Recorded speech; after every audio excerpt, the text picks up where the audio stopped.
everyone, I'm Kirana Mutiara Islami Saputri with student ID ending in 286 from English class G667, and in this video I will try to explain how journal entries work. Before we get into the example, let's talk a little about the basic concept first.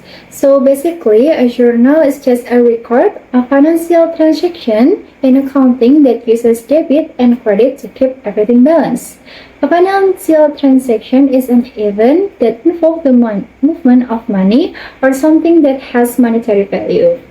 Why do we need to record it? Because in accounting, there is something called the accounting equation, where every transaction affects at least two accounts. That's why journal entries help us record and track financial activities in a more organized and clear way. Now, let's look at a journal entry example. A company provides consultation service to a client for $2,000 and receives the payment in cash. This is a financial transaction because it involves the transfer of money and the value of services provided. First, we give the transaction a unique journal number to identify it. Then we write the posting date, which is May 15.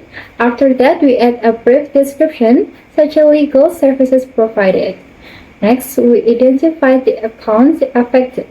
In double entry accounting, every transaction affects at least two accounts. Then we record the increase in cash. Since cash is an asset, an increase with debit, so we debit cash by $2,000. After that, we record the increase in service revenue.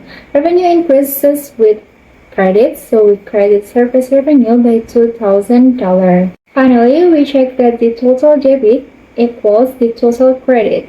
Since both sides are $2,000, the journal entry is balanced and can be recorded in the accounting system. So to sum it up, journal entries are used to record all financial transactions in accounting. Every transaction affects at least two accounts and must always be balanced between debit and credit. If you understand the steps, from identifying the transaction to applying debit and credit, you will find it much easier to place journal entries correctly. So don't forget to always check that total debit equals total credit before recording it. Thank you for watching, and I hope this video helps you understand journal entries better.